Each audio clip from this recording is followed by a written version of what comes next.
All right, what's up guys? My name is Zach and today I'm driving a 1977 Chevy van. Up front is a 5.7 liter V8 and down below is a 4-speed automatic transmission. If you'd like to read more of my thoughts, head on over to carmarshal.com/overdrive where I'll be writing a complete article about the Chevy van. But let's get back to that 5.7 liter V8.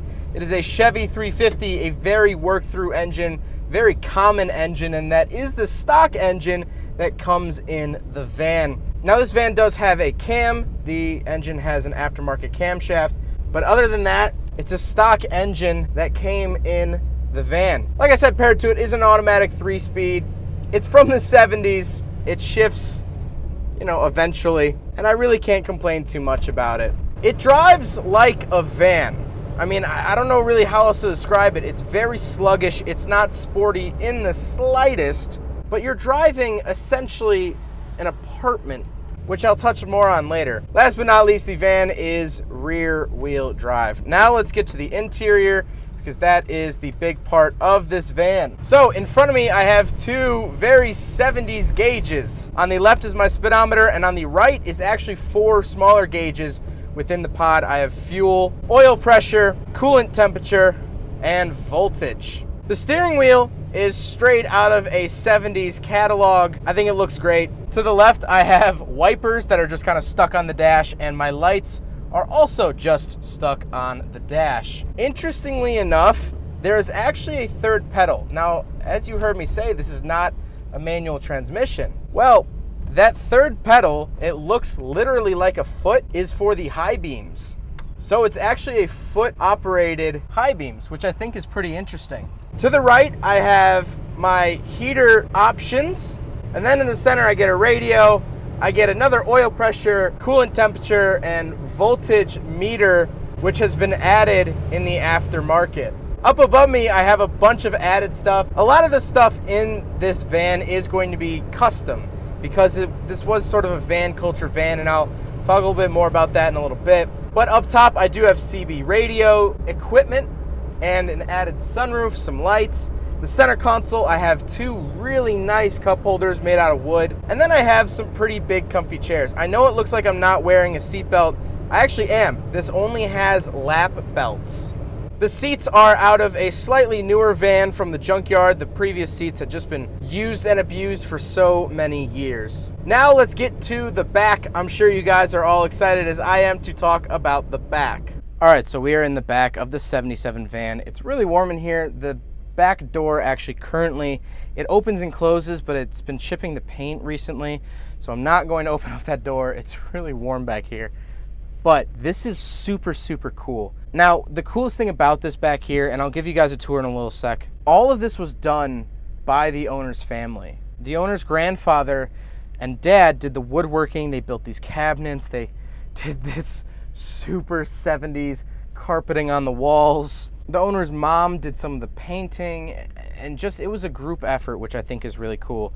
And I think the craftsmanship is awesome. So I'm gonna grab the GoPro. I'm still gonna talk into the mic, and we're gonna do a little tour. So right here, this is a ice box, essentially a refrigerator. Storage over here, a really cool retro van fest. Got the 2 seats up there. This is where the driver is if you wanted another view of that.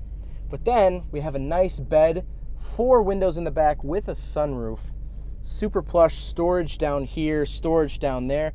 And if you go around the back, open up the doors, there's storage underneath the bed. But overall, really cool. I mean, think of going through the Rocky Mountains like this, Like, how cool is that? Or experiencing the world out of these windows.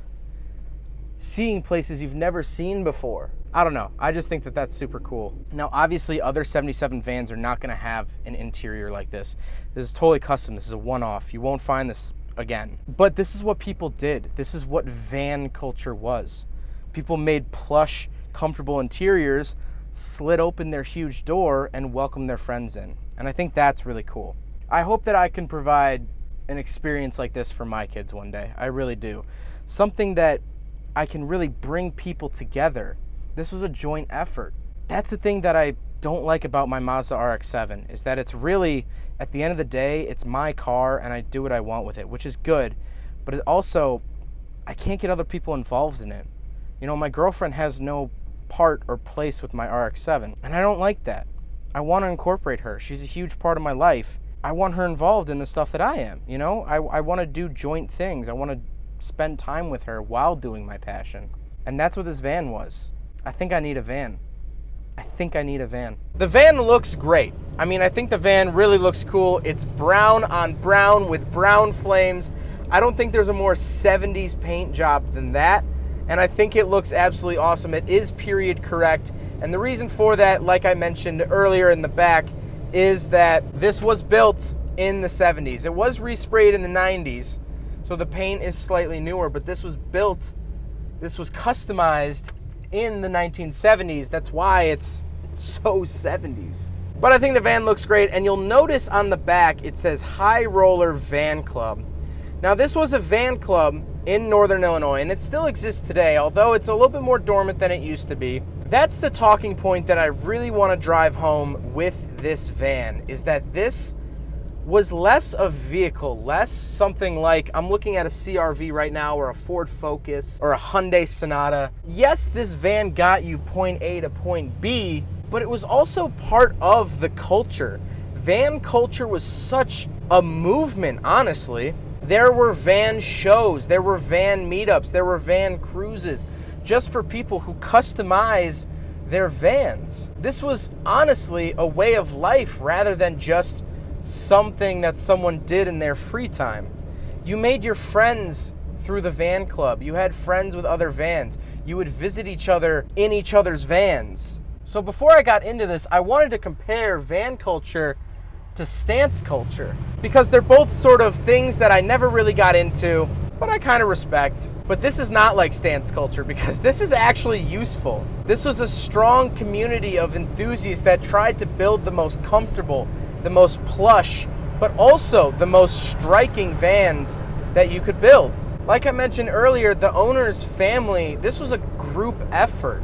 This was a family effort. Her mom did some of the paint. Her dad and grandfather did all the woodworking. That cup holder I praised earlier, that was made by her dad and grandfather. And so really, this is sort of a moving piece of history. This is a moving piece of art. This is how people got along. This is what people did with their time so many years ago.